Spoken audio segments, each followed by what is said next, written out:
I'm delighted to be joined by Tom Meadows here at Drum Depot, who's taken the time to come in and see us. Drummer currently on the tour with Kylie Minogue, playing in Cardiff tonight on the Golden Tour, and you were in Bournemouth a couple of nights ago, moving on to the O2 for 3 nights there. Tom, how are things going so far? Fantastic. Yeah, it's beautiful to see the country at this time of year, to see it changing. Really lovely before we get into my hometown gigs. Middle of this week, where are we? Monday. So Wednesday through Friday this week. It's going to be awesome. You've been with Kylie for a number of years now, since the Aphrodite tour there, done a number of tours, a number of different types of tours and gigs as well. She's of that type of artist that now can pick and choose, I suppose, whether to put on the big show, the small show. We're getting the big show in Cardiff, but just talk us through a little bit of that time since around 2011. Well, I mean, you're right, she absolutely likes to mix things up, I think, as much for her sake as well as the fans. 2010-11 was bonkers. Aphrodite was the biggest thing she's ever done. And to be honest, I think from an artistic point of view, she won't do that again because she's done it. So why do it? You know, it was water, it was fountains, it was aerialists. There were, I think, 19 or 20 dancers. It was, bonkers. The next thing she did after that was this thing called the Anti-Tour, which was in between a sort of club and theatre tour, only B-sides, no hits, it was just for the fans. I think it sold out within like a minute. And that was just stripped down, just the band, no dancers, no screens behind us, it was just the gig, and that actually was one of my most favourite things to do with her. After that we did the Abbey Road album, which was this orchestral versions of her songs, which a lot of artists have done, but that was a fantastic thing, not only to record at Abbey Road, but to go out with that, with the BBC Concert Orchestra and do some shows was fantastic. After that she did the Kiss Me Once tour, which was again back to sort of big arena production, but it was a bit slicker. For me, the lighting on that was the focus. It was just beautiful. It was like Tron, if anyone's old enough to remember that. It was like being on the set of Tron. It was fantastic.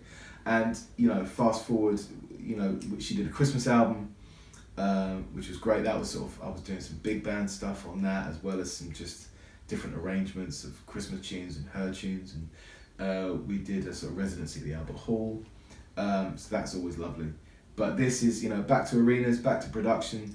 This time I think the focus is it's a more cinematic storyline.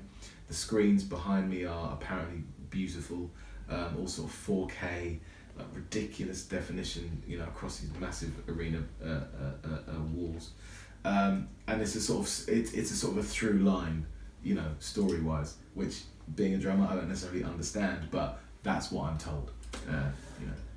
A lot of people, musicians watching this, will be sort of familiar with the surroundings of a gig, whether it be small scale or larger. But you're currently on this show. It is a show that you're a part of. These arena tours. Can you talk a little bit about the difference there between, I suppose, playing those more club style gigs or a regular gig as a musician, but being part of this huge show?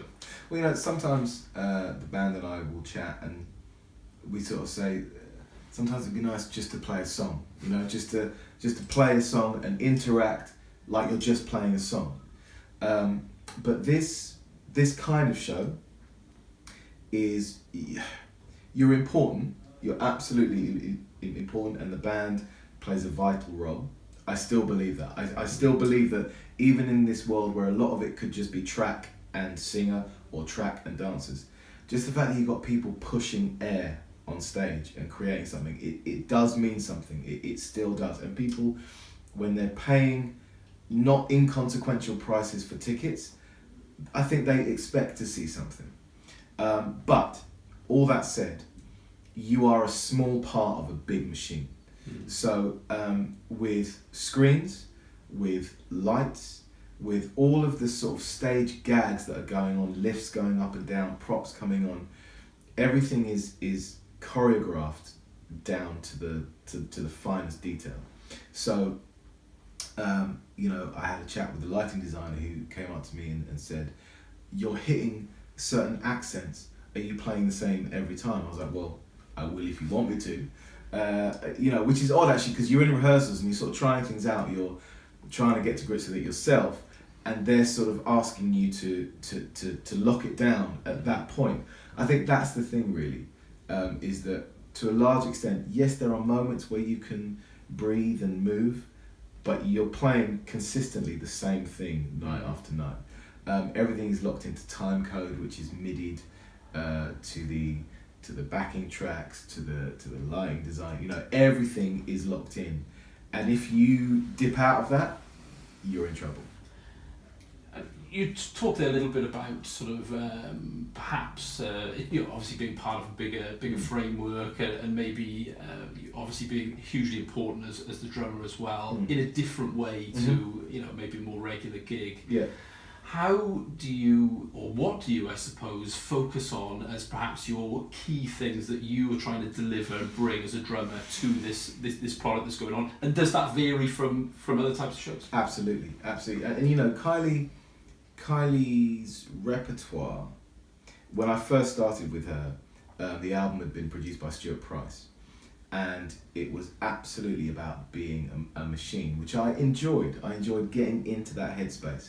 But in any given song, he would have a kick drum sound for the intro, a kick drum sound for the verse, a kick for the chorus, and a kick for the re-intro, and then probably a different kick for the bridge. So I had to have all these pads around me, and we wouldn't necessarily think about playing a kick with your hand, but I'd absolutely have kick sounds on pads around the kit, and I'd be playing with my right or my left hand or whatever, as well as my feet. And that was about being a machine. It was about getting into that headspace. You move into the Abbey Road era or the Christmas album era, and that's much more about being a drummer in the very traditional sense. The tricky thing about that was, you'd go from this sort of big band swing with the horns and the strings and stuff to we'd put in one of her old tunes. So I'm back to pads and stuff, and it's about creating the rig to make that work. The ride cymbal that sounds great when you're swinging with a big band isn't the one you want when you're playing whatever, Get Out of My Way or Can't Get You Out of My Head or, whatever it is. So for me, every tour is different. Everything that I do, whether it's with Kylie or not, but the instruments that I'm playing become, without wanting to sound pretentious, they become like my costume. I sit behind that kit, and when I hit the rack tom and the snare drum or the pad, it gets me into that zone. It makes me play in a certain way. It's more than just drumming and being a drummer. It's that thought process of how am I contributing to this show as a whole. Absolutely. And actually, one of the biggest things, which is odd, one of the biggest problems that I have on any tour is what they decide to put the band in clothes-wise. Because I have to say, since I've started, I've noticed that stylists go, male band, black suit, white shirt, black tie. And actually I find it really difficult to be, for want of a better word, funky in a suit. Yeah. And I know you go back into history and you look at, James Brown's band or whatever, and they're all very smart, and, even now, look at the Marsalis brothers, when they play, their bands are in suits and stuff. But for me, I just think that there's a slight disconnect. And, tonight, the costumes are fantastic. We're in 3 different outfits.